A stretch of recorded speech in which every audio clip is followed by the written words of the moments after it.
Joseph in charge of Egypt. So Pharaoh said to Joseph, "I hereby put you in charge of the whole land of Egypt." Then Pharaoh took his signet ring from his finger and put it on Joseph's finger. He dressed him in robes of fine linen and put a gold chain around his neck. He had him ride in a chariot as his second in command, and people shouted before him, "Make way!" Thus he put him in charge of the whole land of Egypt. Then Pharaoh said to Joseph, "I am Pharaoh, but without your word no one will lift hand or foot in all Egypt." Pharaoh gave Joseph the name Zaphenath-Paneah, and gave him Asenath, daughter of Potiphera, priest of On, to be his wife. And Joseph went throughout the land of Egypt. Joseph was 30 years old when he entered the service of Pharaoh, king of Egypt. And Joseph went out from Pharaoh's presence and traveled throughout Egypt. During the 7 years of abundance, the land produced plentifully. Joseph collected all the food produced in those 7 years of abundance in Egypt and stored it in the cities. In each city he put the food grown in the fields surrounding it. Joseph stored up huge quantities of grain, like the sand of the sea. It was so much that he stopped keeping records, because it was beyond measure. Before the years of famine came, 2 sons were born to Joseph by Asenath, daughter of Potiphera, priest of On. Joseph named his firstborn Manasseh, and said, "It is because God has made me forget all my trouble and all my father's household." The second son he named Ephraim, and said, "It is because God has made me fruitful in the land of my suffering."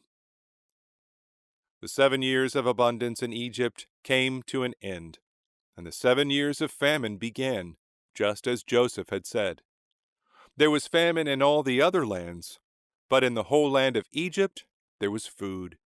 When all Egypt began to feel the famine, the people cried to Pharaoh for food.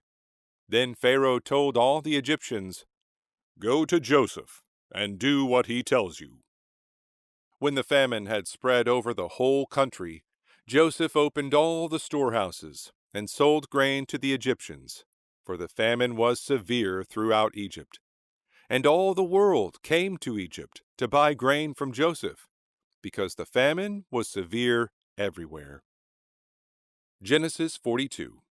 Joseph's brothers go to Egypt.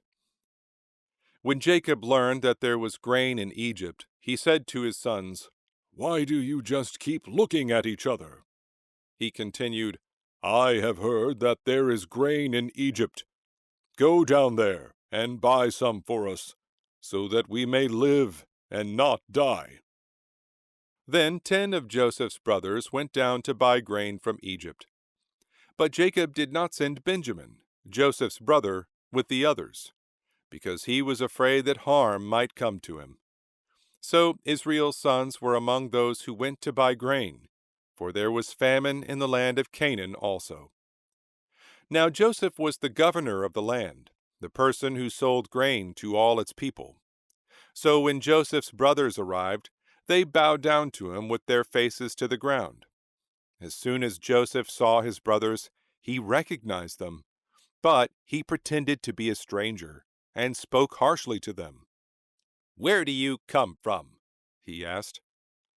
"From the land of Canaan," they replied, "to buy food." Although Joseph recognized his brothers, they did not recognize him.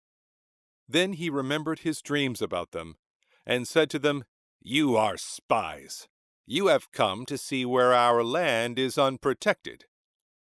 "No, my lord," they answered. "Your servants have come to buy food. We are all the sons of one man. Your servants are honest men, not spies." "No," he said to them, "you have come to see where our land is unprotected." But they replied, "Your servants were 12 brothers, the sons of one man, who lives in the land of Canaan. The youngest is now with our father, and one is no more." Joseph said to them, "It is just as I told you. You are spies, and this is how you will be tested. As surely as Pharaoh lives, you will not leave this place unless your youngest brother comes here. Send one of your number to get your brother. The rest of you will be kept in prison, so that your words may be tested to see if you are telling the truth. If you are not, then as surely as Pharaoh lives, you are spies. And he put them all in custody for 3 days. On the 3rd day, Joseph said to them, "Do this, and you will live, for I fear God. If you are honest men, let one of your brothers stay here in prison, while the rest of you go and take grain back for your starving households. But you must bring your youngest brother to me, so that your words may be verified, and that you may not die." This they proceeded to do. They said to one another, "Surely we are being punished because of our brother. We saw how distressed he was when he pleaded with us for his life, but we would not listen. That's why this distress has come on us." Reuben replied, "Didn't I tell you not to sin against the boy? But you wouldn't listen. Now we must give an accounting for his blood."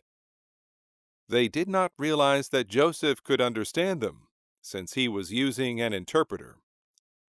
He turned away from them and began to weep, but then came back and spoke to them again. He had Simeon taken from them and bound before their eyes. Joseph gave orders to fill their bags with grain, to put each man's silver back in his sack, and to give them provisions for their journey.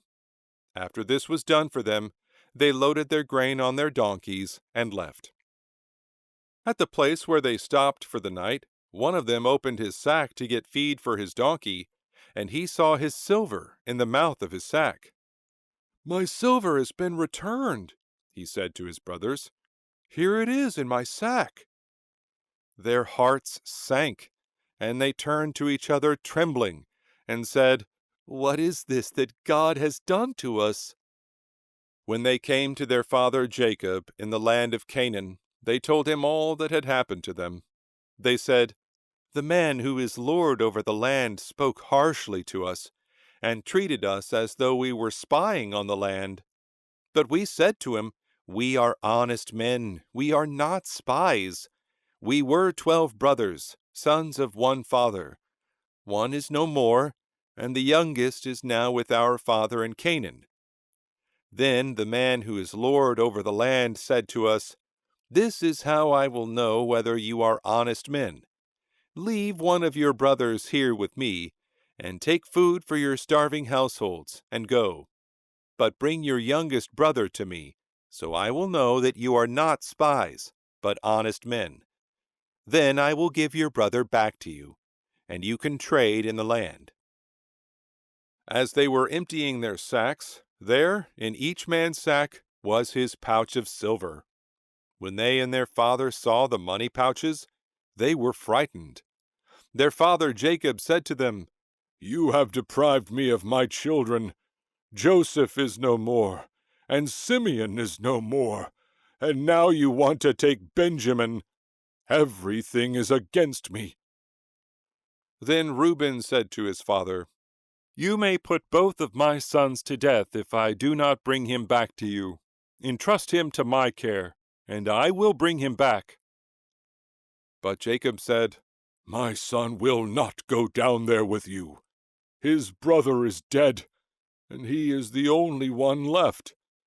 If harm comes to him on the journey you are taking, you will bring my gray head down to the grave in sorrow.'